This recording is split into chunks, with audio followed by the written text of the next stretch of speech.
ആലുവ തോട്ടയ്ക്കാട്ടുകര കവലയിൽ ഏകദേശം 9 മാസത്തോളം വളർച്ചയെത്തിയ 10 കഞ്ചാവ് ചെടികൾ എക്സൈസ് പിടികൂടി.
സ്വകാര്യ വ്യക്തിയുടെ കാട് പിടിച്ചു കിടന്ന പറമ്പിലാണ് ചെടി കണ്ടെത്തിയത്.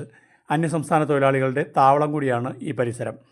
Aluva excise circle inspector Pramod TS-ൻ്റെ നേതൃത്വത്തിൽ assistant excise inspector grade Denny Raphael, print officer grade Prashanth, civil excise ഓഫീസർമാരായ Vishnu CS, Ranjith R Nair, excise driver Pradeep Kumar എന്നിവരും പങ്കെടുത്തു.